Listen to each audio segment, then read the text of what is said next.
Mais um quadrinho inspirado no livro A Revolução dos Bichos de George Orwell e que, assim como O Abrigo dos Animais que eu trouxe aqui no canal, usa animais para falar de pessoas. Salve galera, tudo bem com vocês? Meu nome é Silpi e este é o Indicando Mangás e Quadrinhos. O Castelo dos Animais é um HQ criada pelos franceses Xavier Dorisson, responsável pelo roteiro, e com arte de Félix Delp.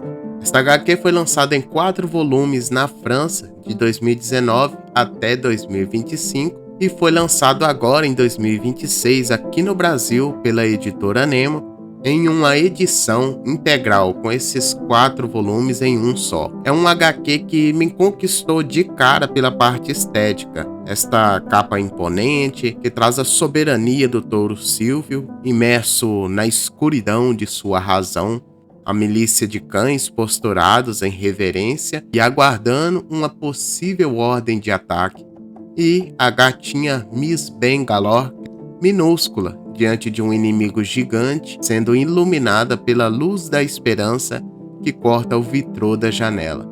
Isto é arte, meus caros. É um quadrinho bem grande, medindo 28 centímetros de altura, 20 de largura e 1,6 de espessura, onde a trama é contada em 277 belíssimas páginas coloridas em papel colchê.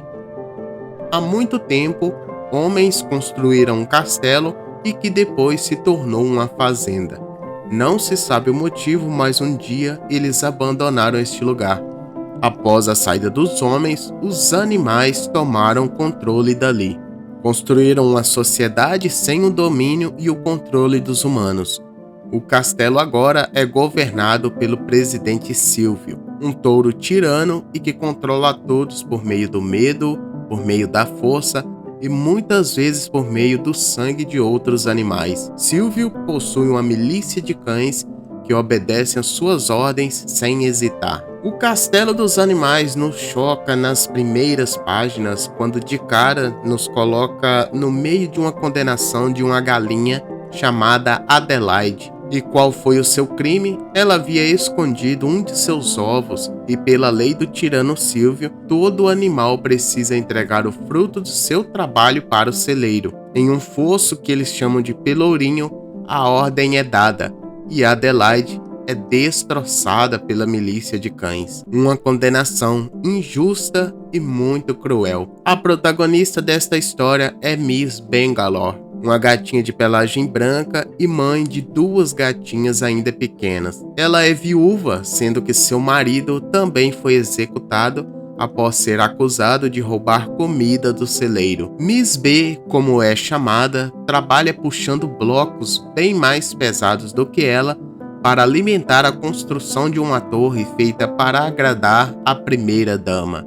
Os animais seguem um trabalho análogo à escravidão, e se isso já não bastasse, eles precisam entoar um canto de exaltação ao presidente Silvio, algo parecido com os cultos imperiais. No século I, na Roma Antiga, os cidadãos deveriam venerar seus imperadores como figuras sagradas ou semidivinas, como forma de reforçar a autoridade de Roma e do imperador, misturando religião, política e lealdade ao Estado.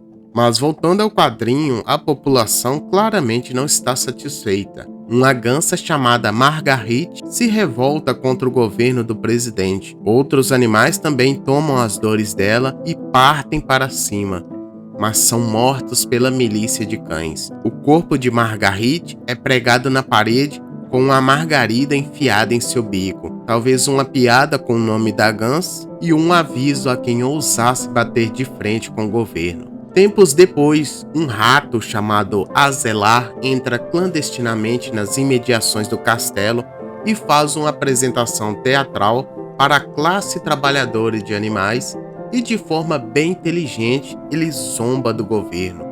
Ao sair dali, ele é emboscado pela milícia de cães, mas consegue sobreviver com a ajuda da Miss B. O rato Azelar começa a plantar na mente da protagonista uma maneira de derrubar o presidente Silvio. Nada de violência ou revolta sangrenta, mas usar o humor e a inteligência como armas para derrubar um governo. Quem se junta a essa luta também é o Coelho César, um Michê garanhão e que não bota muita fé no plano, mas vai assim mesmo. E como primeira parte do plano, eles pintam a Margarida no lugar onde a gansa Margarite foi executada, com o intuito de incomodar o presidente Silvio e sua milícia, e para lembrar aos animais de uma luta que se iniciou com a revolta da gansa Margarite. E assim se inicia uma luta entre os mais fracos contra os mais poderosos, uma luta que parece impossível, algo como Davi contra Golias. E para completar a trama, o presidente ainda guarda um segredo terrível, algo bem mais cruel, sobre um acordo que ele mantém com um certo humano. Essa trama é bem forte e impacta muito porque nós temos animais inocentes, uma trama que parece leve, que mantém um ritmo mais tranquilo, mas que te quebra pela crueldade que é apresentada e pelos momentos de tensão que aparecem de repente. É uma obra francesa, mas que em vários aspectos parece conversar diretamente com a história da política brasileira, como o uso da arte como arma contra o governo, seguido da censura, algo que nós vimos na ditadura militar.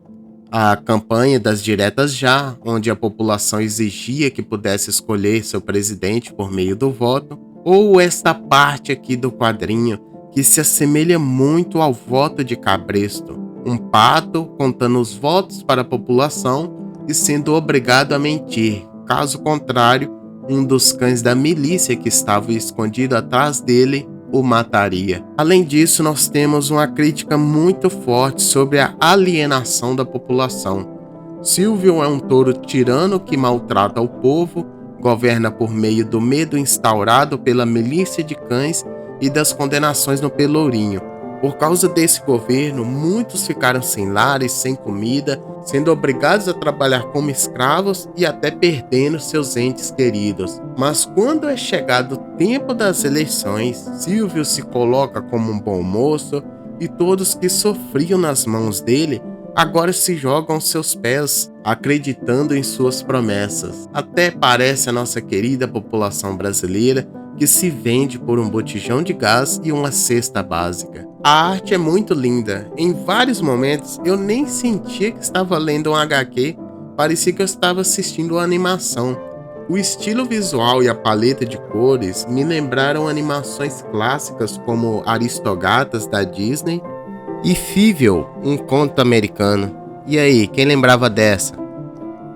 E não é à toa que essa HQ chama tanta atenção, principalmente lá fora.